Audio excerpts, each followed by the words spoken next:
तो दोस्तों, हाल ही में एक वाक़या हुआ था इस्लामाबाद में, तो हॉस्टल में रहने वाली लड़कियों के मुतालिक। तो आज की वीडियो का मकसद भी यही था कि खुदारा मैं उन माँ बाप को मैसेज देना चाहता हूँ कि जो अपनी लड़कियाँ हॉस्टल में, बिल्कुल काफ़ी हॉस्टल का जो माहौल होता है होगा, बिल्कुल अच्छा भी होगा, कुछ सिस्टम में भी होगा, लेकिन दोस्तों छोटी बच्ची पैदा होती है, फिर वो नाज नखरे से अल्हम्दुलिल्लाह उसे परवरिश होती है, फिर वो स्कूल पहला कदम, फिर दोबारा कॉलेज, फिर यूनिवर्सिटी, फिर हॉस्टल। तो क्या ये सब दुनिया की रंगीनियों में आकर भूल जाती हैं कि हमें किस मकसद के लिए हमारे वालिदैन ने तरबियत की थी। खर्च करते हैं पैसे, अपना सब कुछ पूरी ज़िंदगी परवरिश करने में लुटा देते हैं। तो दोस्तों,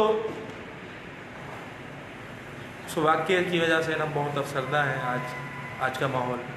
तो बराए मेहरबानी कुछ एहतियात, कुछ खुलूस, कुछ मोहब्बत और थोड़ा सा सिक्योर रहना पड़ता है और पढ़ना चाहिए। जो ऐसे वालिदैन अपने बच्चियों को और अपने लड़कों को, बालिग लड़के और लड़कियों को हॉस्टल में दे देते हैं परमिशन के वहाँ आप जाकर अपना पढ़ें और सीखें बहुत कुछ। तो मेरे भाई और बहनों और उन वालिदैन से मेरी रिक्वेस्ट है कि हर 15 दिन बाद, हर 8वें दिन, हर हफ्ते के एक दिन, हर वो दिन ऐसा हो कि कोशिश की जाए उन्हें चेक किया जाए। अचानक से हॉस्टल चले जाना, अगर वो घर पे आए हुए हैं आपसे मिलने, तो अचानक से उनका मोबाइल चेक कर लिया। हर तीसरे चौथे दिन को कॉल करते रहना और तो और उनसे मामला की ज़िंदगी पूछते रहना कि शायद कोई ज़रूरत तो नहीं है बेटा, आपको कोई ख़ास ज़रूरत तो नहीं है, कोई आपको ब्लैकमेल तो नहीं कर रहा, कोई मसला तो नहीं है बेटा।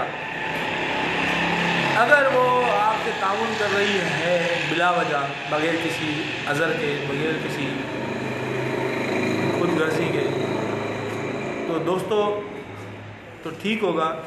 लेकिन जहाँ तक आजकल की मुआशरती बुराइयों का जो माहौल है, तो इसमें ये सब चीज़ें करने का मकसद आप लोगों को खुद मालूम हो जाएगा कि डेली ना सही, हफ्ता ना सही, 15 दिन ना सही, कम से कम 15-20 दिनों में एक दिन ज़रूर कॉल कीजिएगा। और तो और कॉल करने के बाद आप अचानक से उनको हॉस्टल चले जाएँ, टाइम निकालें। आप लोग ये समझते हो कि हम बिजी हैं, उस मसरूफ़ रहने का मकसद क्या है? अच्छी ज़िंदगी, औलाद के लिए अच्छी ज़िंदगी ना, अच्छा मुस्तकबिल ना। इस औलाद के लिए आप कर रहे हो, वो औलाद अपने मकसद से हट तो नहीं गई? ये चेक करने का वक्त तो निकाल सकते हो ना।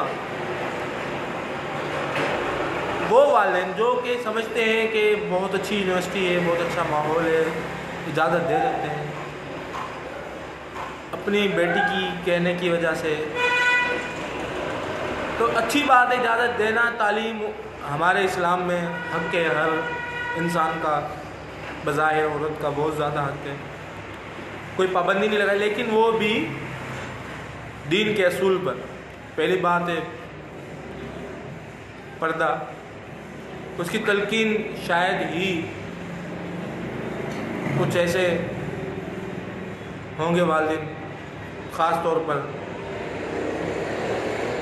जो देहातों में है, माशाअल्लाह वो इस चीज़ से वाकिफ़ है कि पर्दा ही औरत को तहफ़्फ़ुज़ देता है। हमारे सिटी में, जैसे कि बड़े बड़े सिटीज़ हमारे मुल्क में,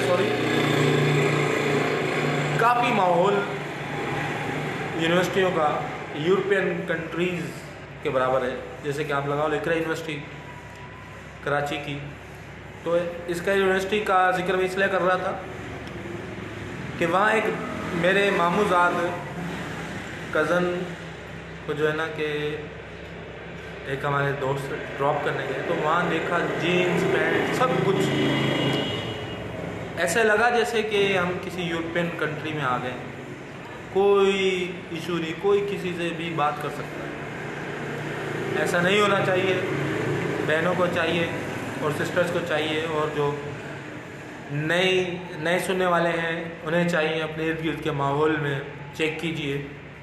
जो मेरे दोस्त मुझे सुन रहे हैं उन्हें मैसेज देना चाहता हूँ, आपके इर्द गिर्द आपकी अपनी बहन, आपके जो आपके बहुत करीब और अजीज़ हो, उन्हें एक दफ़ा चेक ज़रूर कीजिएगा। शायद वो किसी परेशानी में तो ना हो, उनको कोई फ़ायदा तो नहीं उठा रहा उनकी सादगी का। हॉस्टल में हैं, बिल्कुल तालीम हासिल करें, लेकिन माँ बाप को चाहिए एक दफ़ा चेक ज़रूर कीजिएगा।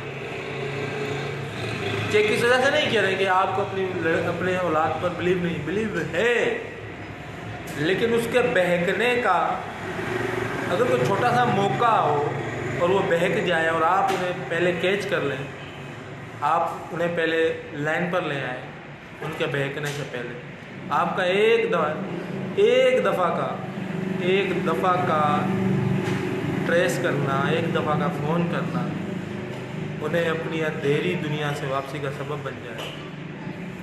तो बराए मेहरबानी माइदरी राजपूत की तरफ से जो भी बातें आपको सुनने को मिली हैं, तो खुदारा अगर बुरी लगी है तो कमेंट और लाजमी लाइक डिसलाइक ज़रूर कीजिएगा, सब्सक्राइब भी कीजिएगा।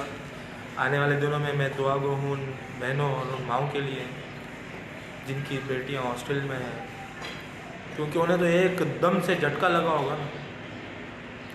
तो आइंदा के वाक़यात से बचने के लिए प्लीज़ केयर कीजिएगा। जो तरीके बताए हैं 2-3 कि जनाब आप लोग एक दफ़ा महीने में ज़रूर कॉल करके पूछ कर अच्छी तरह मामला कि बेटा कोई मसला तो नहीं है, आप जाकर चेक कर लें। उनका हॉस्टल के जो रिहाइश गया उन्हें चेक कर लें, जाके बैठ जाएं उनके साथ, गुफ्तगू कर लें, उनसे मसला पूछ लें। अचानक कॉल कर लें रात को 12 बजे के बाद, दिन को अचानक कर लें लंच के बाद, शाम के सेपहर में कर लें। तो ये होगा कि एक दफ़ा भी किसी टाइम में नंबर ऑन ऑफ या इंगेज जा रहा होगा। अगर कुछ ही मकसद में बहक रहे होंगे वो लोग, तो मेरे हिसाब से उस वक़्त वो उन्हें ख्याल आ जाए कि मैं भी किसी माँ बाप की बेटी हूँ, किसी की इज्जत दूँ। और वो दोस्त, वो लड़के जो मुझे सुन रहे हैं, जो लोग पहले से कॉन्टैक्ट हैं ऐसी सरगर्मियों से, तो खुदारा बाज आ जाए। क्योंकि ये जो ज़िना है ना, ये एक तरह का कर्ज है, एक तरह का कर्ज है। जैसे कि दोस्तों इसके बारे में मैं आप लोगों को बाद में बताऊंगा कि ज़िना कर्ज है। ये वो अदायगी है कि मेरे भाइयों, मेरे दोस्तों, जो आज आप लोग ना समझी में कर बैठते हैं ना, तो यकीन माने ये आपकी किसी भी तरह नस्ल में से ज़रूर इसका आपको कर्ज अदा करना पड़ेगा। तो दोस्तों आइंदा के लिए अल्लाह हाफिज़। दुआ करता हूँ कि मैंने एक अच्छे टॉपिक के साथ आगाज़ किया और इख्तिताम किया, और आप लोगों के साथ खुदा हाफिज़ बाद में जुड़े रहिएंगे। सब्सक्राइब कीजिएगा माइदरी राजपूत ब्लॉगर को, और आइंदा आने वाली वीडियोस को व्यू कीजिएगा। बड़ी मेहरबानी, शुक्रिया आपकी तरफ से इतने प्यार भरे कमेंट्स और व्यू का शुक्रिया। Thanks a lot. अल्लाह हाफ़िज़।